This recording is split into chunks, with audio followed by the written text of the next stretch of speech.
कार्तिक माह के शुक्ल पक्ष की नवमी तिथि को आंवला नवमी मनाई जाती है। आज यही तिथि है और आज के दिन लोग आंवला नवमी मनाते हैं। मान्यता है कि इस दिन आंवला के वृक्ष की पूजा की जाती है। इस वृक्ष की पूजा स्वस्थ रहने की कामना के साथ किए जाते हैं। कई जगहों पर आंवले के वृक्ष के नीचे बैठकर ही इस दिन भोजन ग्रहण किया जाता है। माना जाता है कि इससे आयु और आरोग्य में वृद्धि होती है। इस दिन पूजा करने के बाद आंवले को प्रसाद के तौर पर ग्रहण किया जाता है। आंवला नवमी को अक्षय नवमी भी कहा जाता है। कहा जाता है कि इस दिन कोई भी शुभ काम किया जाए तो इससे अक्षय फल की प्राप्ति होती है। पूजा के दौरान आंवला नवमी की कथा भी सुनी जाती है। फ्रेंड्स, आंवला नवमी की पूजा आप आंवले के वृक्ष के नीचे भी कर सकते हैं। साथ ही साथ आप आंवला नवमी की पूजा घर पर भी कर सकते हैं। तो आज आप सबके साथ यहाँ पर मैं शेयर करूंगी कि घर पर आप आंवला नवमी की पूजा कैसे करें। जैसे कि हमारे आसपास अगर कोई पेड़ नहीं होता है तो आप घर पर भी पूजा कर सकते हैं। इसके लिए सबसे पहले आपको एक आंवले की डंडी की ज़रूरत होने वाली है। तो आप एक आंवले की इस तरीके से छोटी सी डंडी ले लीजिए। इसे किसी भी गमले में लगा लीजिए। इसके साथ ही आपको एक चौक बनाकर तैयार करना है। यहाँ पर आपको एक कलश की स्थापना करनी है और गौरी गणेश की स्थापना करनी है। इसके साथ ही हमें एक मिट्टी का बर्तन लेना है। इसमें थोड़ी सी उड़द की दाल रखनी है। इसके बाद हम पूजन सामग्री में जल, रोली, चावल और फूल रखेंगे। साथ ही साथ भोग प्रसाद के लिए खील जो हमारी दिवाली पर आती है वो रखनी है। इसके साथ ही खिलौना, मिठाई और आपने देखा होगा मिट्टी कच्चे आटे की गोलियां बनानी है हमें 35-35। इसके बाद अब हम पूजन करना स्टार्ट करेंगे। तो इस तरीके से भी आप घर पर आंवले की वृक्ष की एक डाली लेकर लगा सकते हैं और इसके बाद गमले में लगाकर पूजा कर सकते हैं। तो सबसे पहले हम पूजा करेंगे कलश की, साथ ही साथ गौरी गणेश की। आप चाहें तो मिट्टी के गौरी गणेश रख सकते हैं, सुपारी के बनाकर रख सकते हैं या फिर प्रतिमा भी स्थापित कर सकते हैं।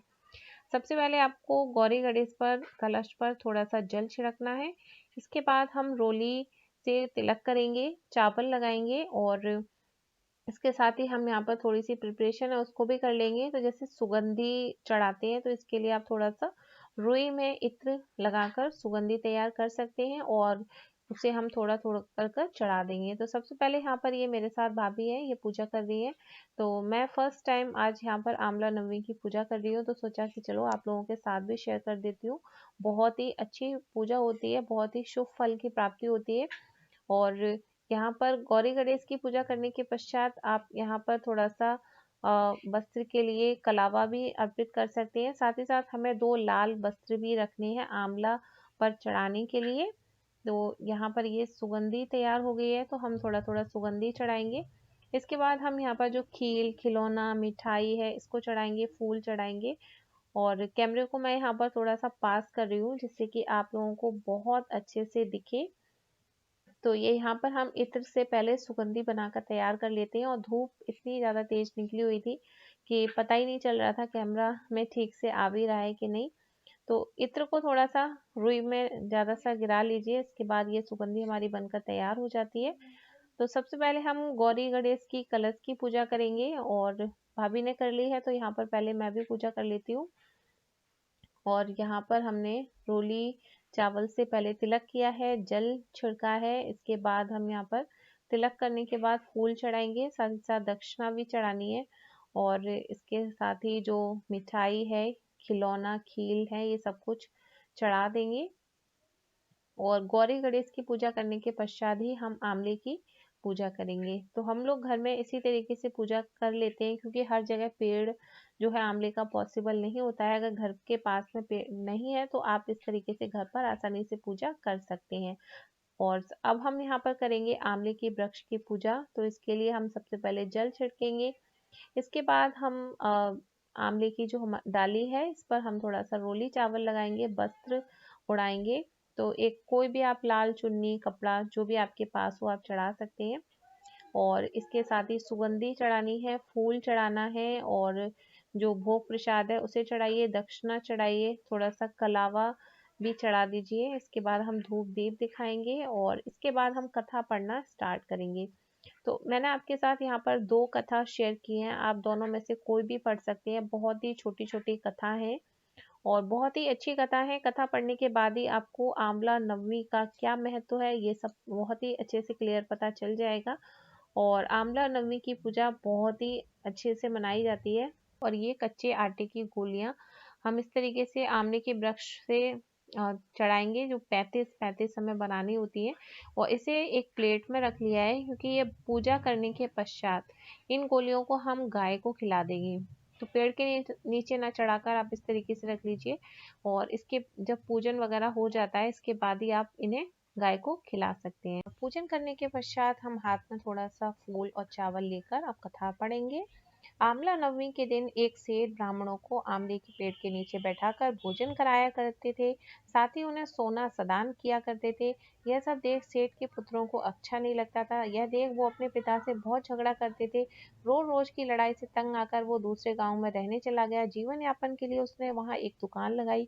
उसी दुकान के आगे सेठ ने एक आंवले का पेड़ लगाया। कृपा कुछ ऐसी हुई कि दुकान खूब चलने लगी। यहाँ भी उसने अपना नियम नहीं छोड़ा। वह आंवला नवमी का व्रत पूजा करता रहा और ब्राह्मणों को भोजन कराकर दान देता था। वहीं दूसरी ओर सेठ के पुत्रों का व्यापार ठप हो गया। उनके बेटों को समझ आने लगा कि वो अपने पिता के भाग्य से ही खाते थे। उनकी गलती समझकर अपनी गलती समझकर वे अपने पिता के पास गए और अपनी गलती की माफी मांगने लगे। फिर पिता के कहे अनुसार उन्होंने आंवले के पेड़ की पूजा करनी शुरू की और दान करने लगे। इसके प्रभाव से सेठ के बेटों के घर पहले की तरह खुशहाली आ गई। इसके पश्चात फ्रेंड्स मैंने यहाँ पर एक और कथा सुनाई है, तो उसे आप लोग के अनुसार एक बार माँ लक्ष्मी पृथ्वी पर घूमने के लिए आई। धरती पर आकर माँ लक्ष्मी सोचने लगी कि भगवान विष्णु और शिव जी की पूजा एक साथ कैसे की जा सकती है।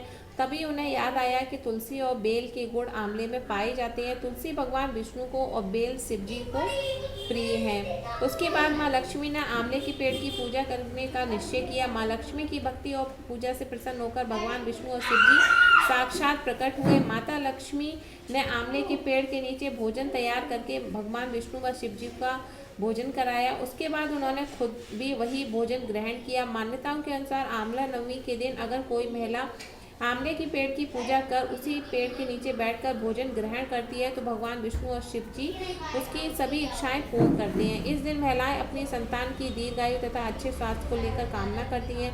आंवला नवमी पर विधि विधान से भगवान विष्णु की पूजा की जाती है और यह कथा सुनी जाती है। मान्यता है कि इस दिन कथा को सुनने से व्रत रखने वाली महिलाओं को सौभाग्य की प्राप्ति होती है। माता लक्ष्मी भी उनके परिवार को प्रसन्न होती हैं। इस दिन आंवले के पेड़ की पूजा की परंपरा है। महिलाएं सूर्योदय से पूर्व स्नान करके आंवले के पेड़ की पूजा करती हैं। इसके बाद पूरा परिवार आंवले के पेड़ के नीचे बैठकर भोजन ग्रहण करता है।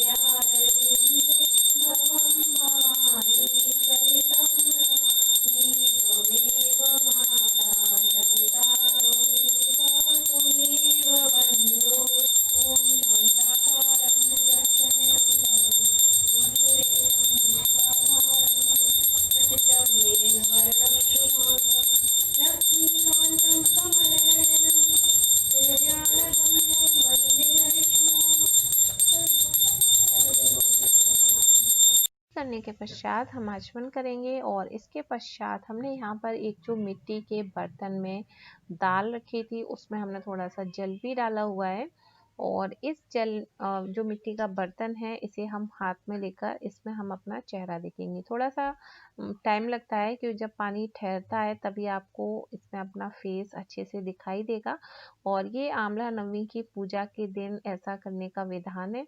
इसके पश्चात हम माँ गौरी से सुहाग लेंगे। इसके पश्चात हम आंवले के वृक्ष की चरण वंदना करेंगे। माँ गौरी गणेश की चरण वंदना करेंगे और पूजा में हुई भूल चूक के लिए क्षमा मांगेंगे। तो ये थी आज की आंवला नवमी की कथा।